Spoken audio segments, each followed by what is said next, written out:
This video will walk you through the disassembly and reassembly of the Microsoft Surface Pro 8 tablet. Before you begin, ensure that your work surface is covered with an ESD-safe, non-marring material like this anti-static mat. Check that your surface is clean and clear of any debris or abrasive particles. Equip an anti-static wrist strap, ensure that your work area is properly grounded and safe, and lastly, make sure that you're wearing protective eyewear as a safety precaution. If you're performing a touch display module replacement, make sure to run the TDM pre-repair software preparation before you begin any disassembly. To begin, make sure that your device is powered off and disconnected from the power supply, and then place your device face down on the work surface. Raise your kickstand to about 90 degrees and locate the rSSD door on the back of the device. To access the rSSD, begin by inserting a SIM eject tool into the small hole on the door to eject it. Use a 3IP Torx Plus driver to remove the single screw securing the rSSD. When the screw is removed, the rSSD will pop up slightly. Gently grasp it by its sides and pull it out from its socket at about a 15-degree angle. Make sure to store the removed rSSD in a clean, ESD-safe area. While bracing the back of the kickstand with your hand, use your 3IP Torx Plus driver to remove the two hinge screws.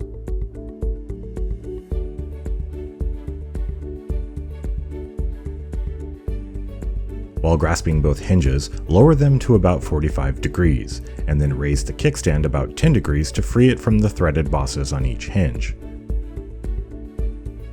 Pull the kickstand out and away from the tablet at about a 55-degree angle, making sure the threaded bosses don't catch on the hinges during removal. If the tabs or pads show any sign they may have left pieces behind in the device, abort the repair. The whole unit must be exchanged. Do not attempt to retrieve stuck pieces through the slot. Flip your device over so the display is facing up, and then insert a plastic opening tool into the seam between the right speaker mesh and the edge of the device. Pull the opening tool towards the device to deform the speaker mesh and create a gap in the speaker mesh area.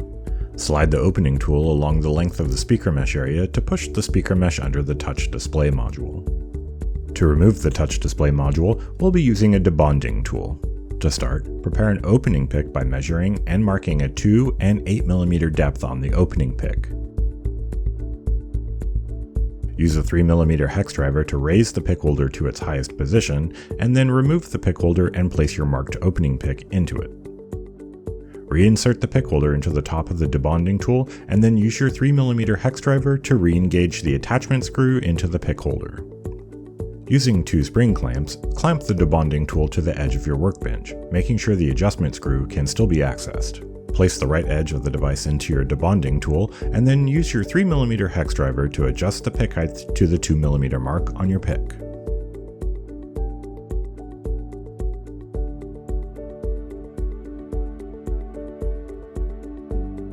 Lower the device's right speaker cutout onto the pick so that the tip slides behind the touch display module.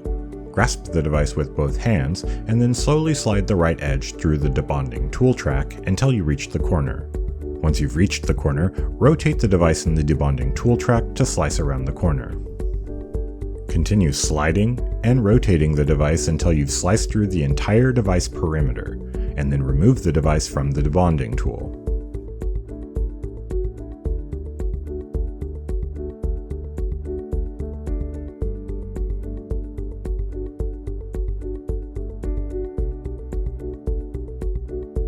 Using your 3mm hex driver, adjust the opening pick height to your 8mm mark, and then slowly lower the device's top left edge onto the pick so that the tip slides behind the touch display module.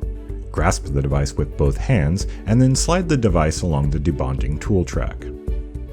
Lift the left, right, and top edges slightly, and use a pick to slice through any remaining strands of adhesive. Flip the touch display module over and set it face down on the device, making sure not to strain the attached cable or touch the exposed battery. Insert the point of a pair of tweezers underneath the clip on the front corner of the touch display module FPC shield. Repeat this procedure on the other front corner of the shield, and then lift the shield up and off. Insert the point of a spudger under one side of the touch display module FPC connector and pry it up to loosen it, and then insert it into the other side to pry it up and fully disconnect it. Remove the touch display module and place it into a soft, ESD-safe location. Locate the fan ZIF connector on the device and use the point of a spudger to flip up the locking bar. With your tweezers, grasp the fan cable and then slide the cable out of the ZIF connector. Use your 3IP Torx Plus driver to remove the 12 screws securing the thermal module. Make sure to note the LTE and Wi-Fi models of this device have slightly different screw sizes and positioning. Use the flat end of a spudger to pry up and loosen the edge of the thermal module copper shield. Grab the thermal shield from the center of the shield or the fan and carefully lift it away from the device. Use your spudger to scrape off the residual thermal paste from the system-on-chip area, and then use some isopropyl alcohol and a lint-free cloth to remove any remaining thermal paste. Check to see if the speaker cable has disconnected during thermal module removal. If it has, make sure to fully reconnect it and make sure it's properly routed before reassembly. Remove the heat spreader tape covering the Surflink cable, and then using the flat edge of your spudger, flip up the Surflink PCBA connector cover. Using the point of your spudger, push the edges of the PCBA connector out of its socket. Use a 6IP Torx Plus driver to remove the 2 screws securing the Surflink connector, and then remove the Surflink assembly. To reinstall the Surflink assembly, begin by using your 6IP Torx driver to install 2 new screws to secure the Surflink connector. Slide the cable connector into its socket on the motherboard. Use your finger or the flat edge of a spudger to flip down the PCBA connector cover and then reinstall new heat spreader tape. To reinstall the thermal module, begin by replacing the spring gasket. Use your fingers to press the gasket into place and then ensure that it's fully seated along its perimeter.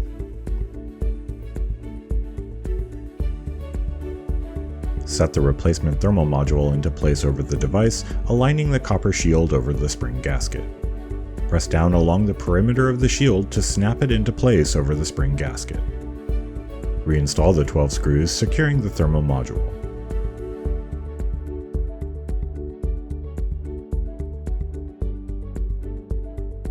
If you're working with an LTE module, make sure that the phone blocks are present in these locations. If any are missing, replace them. Locate the fan ZIF connector and use your tweezers to insert the fan's cable.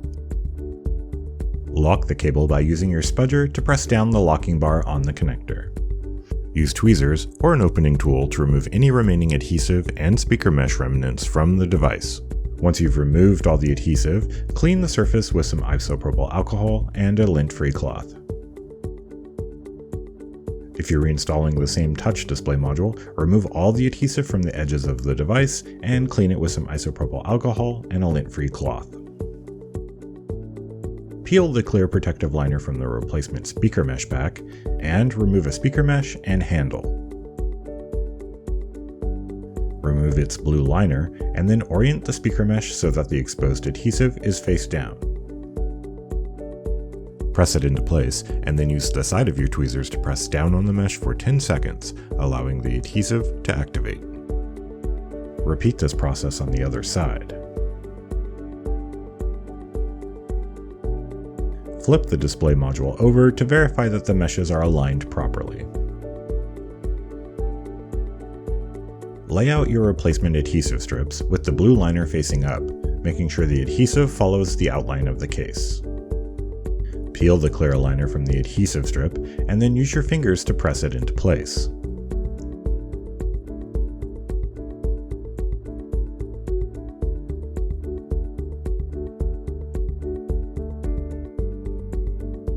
Place the touch display module face down over the device, and align the cable connector over its motherboard socket.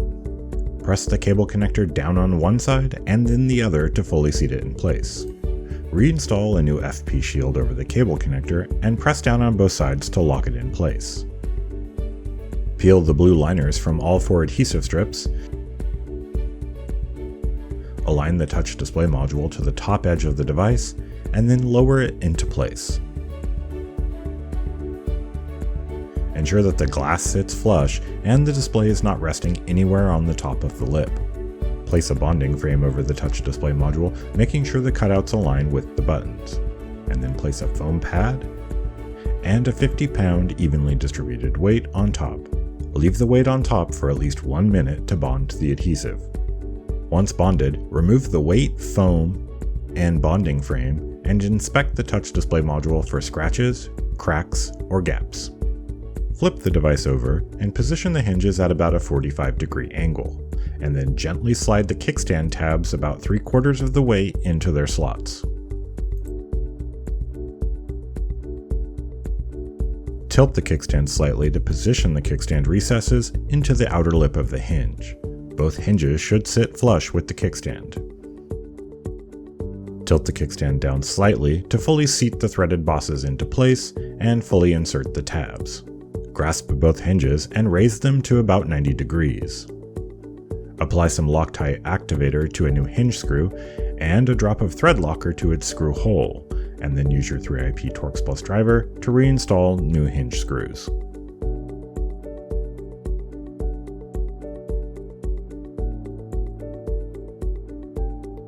Fold the kickstand down, remove any plastic from the kickstand if present, and then verify that its edges line up with the case and there are no obvious gaps. Raise the kickstand back up to about a 90-degree angle, and then slide the rSSD into its socket.